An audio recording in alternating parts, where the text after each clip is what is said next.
is another edition of the Economy and Politics Show. Welcome to a brand new week, Monday, August 17, 2020, as we continue the conversation on the economy and political space as it affects the nation.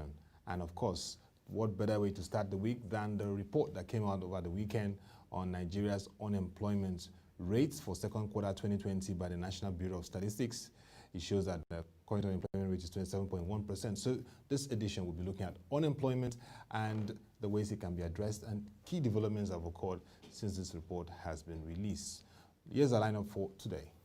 NBS Unemployment Q2 2020 report for Nigeria. The survey and methodology that was deployed by the NBS for the report. Pro-share analysis on the Q2 2020 unemployment reports released by NBS. Top 5 countries that we saw, according to the NBS, with high unemployment and top 5 countries with low unemployment rates. We'll also take a look at the G7 countries and their current unemployment rates. And of course, initiatives that we can deploy to address unemployment and key sectors and industries that can unlock jobs for Nigeria. And so let's begin with the report itself. Came out Friday around 8:30 in the morning, and the news was received across the country around the unemployment rates. But let's start with the highlights according to National Bureau of Statistics. First, it showed that the number of persons in the economically active or working age population, that's 15 to 64 years of age. If you're in that age grade, know that you're in the economically active and working age population. Now, during the reference period of the survey, second quarter 2020 was 116,871,186. This is 1.2% higher than the figure recorded in third quarter 2018, which was 115,492,969. The number of persons in the labor force, that is people within ages 15 to 64, who are able and willing to work, was estimated to be 80,291,294. This was 11.3% less than the number of persons in third quarter 2018. Of this number, those within the age bracket of 25 to 34 were highest, with 23,228,460, or 29.1% of the labor force. The total number of people in employment, that's people with jobs, during the reference period was 58,527,276. Of this number, 35,585,274 were full-time employed workers. That is, worked 40 plus hours per week. So if you know you work like that, then you fall in that bracket. While 22,942,003 were underemployed. That is, working between 20 to 29 hours per week. This figure is 15.8% less than the people in employment in third quarter 2018. The unemployment rate during the reference period, second quarter 2020, was 27.1%, up from 23.1% recorded in third quarter 2018, while the underemployment rate increased from 20.1% in third quarter 2018 to 28.6% in second quarter 2020. The unemployment rate among rural dwellers, rural people, that's people in the rural areas, was 28%, up from 23.9% in third quarter 2018, while urban dwellers reported a rate of 25.4% unemployment, up from 21.2% in terms of the unemployment. In the case of underemployment among rural dwellers, it rose to 31.5% from 22.8%. That's huge. While the rate among urban dwellers rose to 23.2% from 13.7% in third quarter 2018, also very huge. For the period under review, second quarter 2020, the unemployment rate among young people, that's 15 to 34 years, if you're in that category, you're young, classified as young, was 34.9%, up from 29.7%, while the rate of underemployment for the same age group rose to 28.2% from 25.7% in third quarter 2018. These rates were the highest when compared to other age groupings. Now let's look at states that had high and low unemployment rates. Under state disaggregation, Imo State reported the highest rate of unemployment with 48.7%. Imo State is in the southeastern region of Nigeria, followed by Akwa Ibom State, which had 45.2% in South-South region, and Rivers State, 43.7% also in the South-South region. The state with the lowest rate of unemployment was Anambra State in the southeast with 13.1%. For underemployment, the state which recorded the highest rate was Zamfara State, which is in the northwestern region of Nigeria, 43.7%, while Anambra State again recorded the lowest underemployment rate with 17% in second quarter 2020. A total number of 2,736,076 did not do any work in the last 7 days preceding the survey due to the lockdown, but had secured jobs to return to after the lockdown. So in terms of being the champion in these reports, Anambra State is one state that everyone will have to reference and really understand how they achieved that high rate of unemployment, high rate of underemployment, a lot to learn from. And that will be in focus to Governor Dr. Willie Obiano of the All Progressive Ghana Alliance Party. And interesting. Now, let's look at the methodology because, of course, there have been a lot of reactions to this report.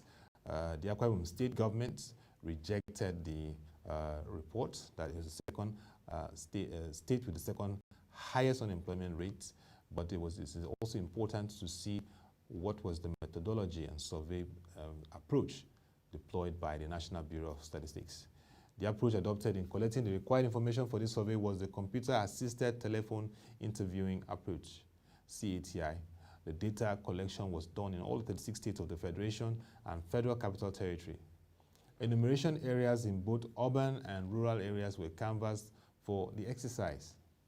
The scope of the survey covered the following areas: identification of enumeration areas, that's EAs and households, demographic characteristics of household members, type of economic activities that household members engaged in, working history and occupational profile of the labor force, number and characteristics of unemployed persons, and COVID-19 related information. That was the methodology and survey approach that the NBS deployed to carry out their activity. And that, of course, will be of immense concern to the stakeholders, particularly states, on how they were able to arrive at what they provided in terms of states with high unemployment rates, high underemployment rates, and those with low reports. Now let's look at the top 5 countries that have unemployment rates across the globe. First is Bosnia-Herzegovina with 34.2%. Second is Namibia with 33.4%. Angola is third with 32%. South Africa has 30.1%, and Nigeria now joins with 27.1%. And from these figures, we can see that 4 African countries were among the top 5 nations in the globe with high unemployment rates, including Nigeria. Lots of work then for Namibia, for Angola, for South Africa and Nigeria to do. Angola and Nigeria are oil-producing countries. South Africa and Namibia are solid minerals resource countries. A lot to do in terms of unlocking the economy to address unemployment. Here are the top 5 countries with the lowest unemployment rates according to National Bureau of Statistics across the globe. First is Qatar. Qatar is an oil-rich kingdom in the Gulf region of the world. Qatar has 0.1% in terms of unemployment, very low. Belarus has 0.2% in terms of unemployment, while Niger Republic, Niger is in West Africa, has 0.3%. Laos has 0.6%, and Cambodia in Southeast Asia has 0.7%. So in terms of the top 5 countries with the lowest unemployment rates, Niger is the only African country that featured there, and well, that's a positive for them and something to also look at and learn from. Now let's look at the G7 countries. The G7 countries, G7 is the group of industrialized economies across the globe. They are very, very critical countries when it comes to global economic activities. First is the US. US is the largest economy in the world. It's a global superpower. Currently, its unemployment is 10.2%, and part of it is COVID-19 induced, considering the disruptions to global economic activities. In the UK is currently in a recession. The UK has 3.9% unemployment rate at the moment. Germany, the European powerhouse, has 6.4% unemployment. Japan, The Asian economic tiger has 2.8%, while France, another economic powerhouse in Europe, has 7.10%. Italy has 11.1% in terms of unemployment, while Canada has 13.1%. That is the analysis for the G7 industrialized nations unemployment rates. And let's go on to the stable of ProShare. ProShare, Nigeria's leading financial information hubs analyst, also brought out this insight on the unemployment rates released by the National Bureau of Statistics for second quarter 2020, and we'd like to take some excerpts from that incisive report. First, it showed that Nigeria is caught between two crises. The recent unemployment and the unemployment data released by the NBS has shown that unemployment situation has worsened between third quarter 2018 and second quarter 2020. Nigeria's unemployment rates, like we said earlier, rose from 23.1% to 27.1%, and while the underemployment rate rose from 20.1% to 28.6%. The rise in the number of jobless Nigerians was expected, but puts additional pressure on Nigeria's fiscal and monetary authorities to engineer faster growth between 2020 and 2021. The analyst noted that 2,736,076 persons, or 3.4% of the local labor force, were kicked out of jobs during the period, but such individuals may have had workplaces to return to after the coronavirus lockdown. The combination, according to the analyst, of unemployment and underemployment rates for Q2 2020 was 55.7%. Now, before the release of the NBS reports, foreign and local analysts had predicted that Nigeria's unemployment rate could balloon to about 35% given the slow growth of the economy. The GDP grew at 1.87% in first quarter 2020 as against 2.1% in the first quarter 2019. The looming recession, which of course has been talked about, and the adverse effect of the coronavirus are deep into the healthcare system and the nation's treasury. Although the unemployment rate announced by the NBS for second quarter 2020 was 27.1%, analysts fear that the number may not be a true reflection of the employment challenge in the country. According to the NBS report, the 5 states with the highest unemployment numbers in Q2 2020 were Imo State, 48.7%, like we said earlier, Akwa Ibom State, 45.2%, Rivers, 43.7%, Delta, 40.3%, and Taraba, 39.4%. Among the 5 states with the highest unemployment rates, 1 was from the Southeast region, 3 from the South-South, and 1 from the Northeast region. The 5 states with the lowest unemployment rates in second quarter 2020 were Anambra State, 13.1%, Kwara State, 13.8%, Sokoto State, 13.9%, Zamfara State, 14.0%, and Ebonyi State, 14.6%. To tackle similar unemployment problems, governments around the world have embarked on various fiscal measures to ease the burden of the coronavirus on citizens. These measures include unemployment benefits, job retention schemes, grants to MSMEs, that's micro, small, and medium enterprises, and Nigeria's government in July 2020 approved the creation of the 75 billion naira Nigeria Youth Investment Fund to support enterprises among 68 million young Nigerians between the ages of 18 and 35. The federal government also announced plans to initiate a 2 trillion naira stimulus package and survival fund for the micro, small, and medium enterprise to stay afloat during the COVID-19 crisis. And so, hope dims as unemployment goes into a fast drive. Key employment drivers have slipped in Nigeria's, raising doubts about an early return to growth and a fall in the local jobless rate, the ProShare analyst continues in its analysis. The several economic challenges of the country have dampened hopes for a V-shaped recovery. Nigeria's high dependence on imports, oil exports for foreign exchange earnings, high level of corruption, insecurity, policy inconsistency, and the high inflation rate has affected growth prospects.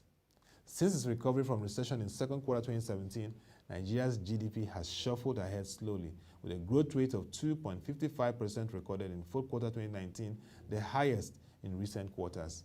The dominant thought amongst local economists is that if the manufacturing sector is properly developed, it can absorb a large number of the labor force. Manufacturing in Nigeria is tedious, as manufacturers have to compete with imported products for market share. The disruption to some global supply chains as a result of the coronavirus has further worsened the woes of the sector in Nigeria. Manufacturing firms in Nigeria are plagued with high-cost production resulting from the electric power supply, the rising cost of inputs, and high transportation costs. Nigeria's dwindling foreign reserves has also been a cause of concern for investors and manufacturers. Manufacturers who rely on imported inputs find it difficult and expensive to assess FX. Shortage of FX has limited the expansion capacity of firms. Investors have expressed fears of investing in Nigeria as its currency has consistently fallen over the years. Investors fear that the true value of their investment will be lost. That's the concerns around Nigeria's foreign exchange management. And when we look at Nigeria's Manufacturing Purchasers Managers Index for July, we stood at 44.9 index, indicating that the manufacturing sector has contracted for the third consecutive month. It also suggests again the adverse effect, according to the British analyst, of COVID-19 on the economy. On the other tranche, insecurity in northern parts of the country has affected agricultural sector activities. I can even say down to southwest. Kidnappings in the region of southwest, like Oyo State, has also affected agro activities.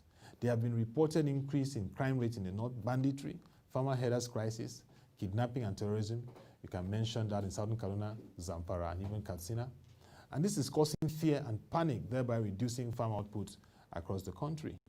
The insecurity has hindered the growth of investment even in the northern region, hence the rise in unemployment and underemployment in the region. So investors are seeking for a stable environment for their money, and they expect adequate protection of lives and property. On the other tranche, the analyst of ProShare brings the inflation and dimension to it. And looking at the economic Phillips curve, it says that there are inverse and stable relationships between the inflation and unemployment rate in Nigeria. According to the Phillips curve, the theory states that there must be a trade-off between economic growth and inflation. That is, when there is a rise in economic growth, there will be an increase in inflation rates and vice versa. So the Nigerian economy is presently in the grips of what has been termed stagflation. Yes, several economists have said that we're in a stagflation phase, as there is a rise in both inflation and unemployment rates. Nigeria's stagflation has primarily been caused by a fall in productivity and a continuous rise in the inflation rate. Nigeria's inflation rate has maintained a steady upward trend since the temporary closure of its border in August 2019. Unemployment continues to linger despite the social investment programs. According to British analysts, we have seen various intervention programs in this administration, but despite this, it is designed to counter the slowing effect of supply chain disruptions and a dip in production caused by COVID-19. Programs such as the proposed employment of 774,000 Nigerians under the Special Public Works Program of the federal government, scheduled for October, N-Power, Farmer Money, and Trader Money under the Government Enterprise and Empowerment Program have been initiated. Though these policies have meant well, they have equally raised eyebrows. Why? Concerning sustainability, equity, and transparency. According to the Ministry of Humanitarian Affairs, Disaster Management, and Social Development, we've gotten reports where it says over 5 million Nigerians have applied for the third batch of the Empower program. This statement reveals the worrisome state of unemployment in Nigeria. The analyst also goes on to highlight the fact that Nigeria is facing a suboptimal mine. The mine of opportunities yet to be explored are immense. The country, according to a few local economists, may strategically position itself as a trade center for Africa. For example, the yet to be ratified Africa Continental Free Trade Agreement, which is to take effect from next year, initially was supposed to be this year. It provides a wide range of opportunities for the Nigerian economy to become the major financial hub of Africa, which can help drive productivity, attract more forex inflows, and generate more employment opportunities for the economy. Also, the enactment of the long-awaited Company and Allied Matters Act, recently signed by President Muhammadu Buhari, if implemented to the latter, could help simplify regulatory processes, improve the operating business environment, and re-energize the private sector which is the engine of growth for any economy, including Nigeria. That's a very, very, very insightful analysis from ProShare analysts, and you can get that if you log on to our website, www.proshareng.com, to read that article, and also send your comments to hashtag AskWebTV, and also send your comments to news@proshareng.com from that article. And so just took a look at initiatives designed to address unemployment since 1999. We've had the NAPEP, the National Poverty Alleviation Program, under the administration of President Olusegun Obasanjo from 1999. We had the UWIN initiative of President Goodluck Jonathan, and also now we have the Empower and Social Investment Programs, the Nigerian Youth Investment Fund, amongst other initiatives designed to address unemployment. Like the ProShare analyst has said, government does not create the capacity for sustainable jobs. It's not its role to create sustainable jobs. Its role is to create an enabling environment. It is the private sector that's the driver of jobs. Yes, the private sector. So the high unemployment rate in Nigeria reinforces the need for enabling policy environment that will encourage more foreign direct investments that can create the much talked about 100 million jobs. Don't forget that this administration has a goal, a target, a dream of by 2030 uplifting 100 million people from poverty. How can you uplift people from poverty if they're not gainfully employed or empowered or doing something that creates wealth for them? So let's take a look at an example of how enabling environments can attract private sector investment. In 2001, something interesting happened. The liberalization of the telecommunications sector by the administration of President Olusegun Obasanjo remained the big example of how policies can woo foreign direct investment. Yes, we had foreign direct investment. We had investment from MTN, from South Africa. We had investment then from Economic Wireless, which has metamorphosed now to Airtel. We had investments also from Globacom. So today, the telco is one big story of how enabling policy environment can attract foreign direct investment. That sector alone has created a huge value chain and brought jobs to the market. So that is one way in which policy can attract foreign direct investment. And that is why we need it now. Because of this unemployment, it is on a surge. It's not good for us.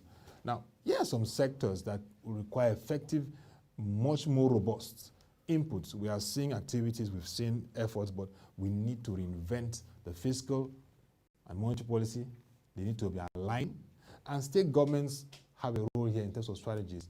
And then the private sector also investing more to create jobs, particularly as we move to the post-COVID-19 era.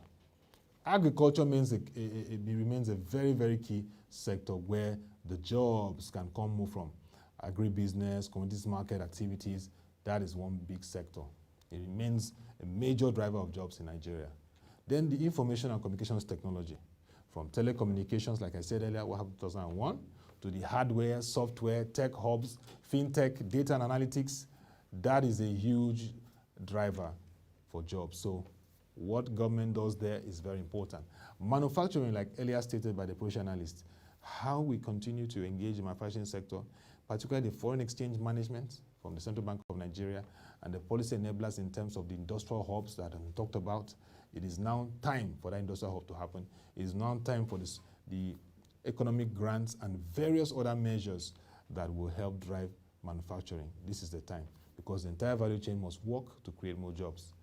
Construction, real estate, yes.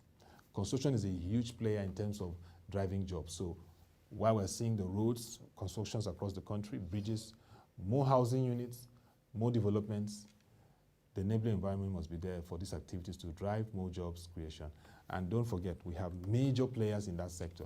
We have the Dangote Cements, we have the Lafarge Africa, we have even BOA. So more activities from that sector will be key for jobs.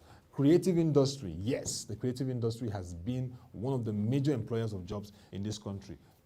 We are happy that this administration has identified that, and the Minister of Information, Culture and Tourism had set up a committee chaired by Atunyota Akobome alias Ali Baba to drive the process around the creative industry and how they can reinvent themselves. We also see from the private sector, the Bankers Committee, CBN, the plans to renovate and put back to space the National Arts Theatre, make it Nigeria's creative industrial hub. That is good, and all clarities around that development is key, because from the music to the film to the production, media, fashion, sports, the whole value chain of the creative industry needs to be aligned this period to create more jobs, to get people engaged in the market. Hospitality and tourism is one gold mine for Nigeria. Nigeria has huge potentials to tap into hospitality and tourism, particularly in some of those states that we mentioned that have high unemployment. For example, in Imo State, in Akwa Ibom State, even in Rivers State, there are opportunities for deepening hospitality and tourism, making it a huge value chain that can attract investment and create jobs. Energy, of course, we've seen the various reforms right from 2013 in the power sector, but we need to see more happening there in terms of power, renewable energy, working together. And then the gas industry. Now, beyond petroleum, gas is going to be a big player for Nigeria. So the gas industrialization plan has to come on board and come on stream to create more jobs in the economy. And very, very important, investing and supporting micro, small, medium enterprises. Like we said earlier from the Pro analyst, the Nigeria Youth Investment Fund is a very, very good initiative. The NYF is having 75 billion naira to support initiatives from the young people from the ages of 18 to 35. So if you're there at 18 to 35 years, you have to be interested in this. You can access funds, you can create opportunities. And so we hope that the federal government, in its effort to support MSMEs through this fund, and also even the Central Bank of Nigeria's 50 billion intervention fund, will all be harnessed effectively. There will be transparency and easy access for those that have ideas, because this is the time we need to really support the micro, small, and medium enterprises to develop. As we hear from Asia and even Europe and America, the governments are working tirelessly to support the MSMEs because they know that they are the drivers of the economy and they will create more jobs where necessary. Now, like I said earlier, the Akwa Ibom State government, in a press statement over the weekend, rejected the NBS report. But this is one institution responsible for providing data on economic issues in Nigeria. And we clearly outlined the methodology and survey they used, which of course will be debated over time by the analysts and economists. Their role is very important. As we know, across the world, every country has a national bureau or a statistics office that gives figures and analysis on its economy for planning and strategy. In the UK, we have the Office of National Statistics, who just released a report that the United Kingdom's economy is in a recession.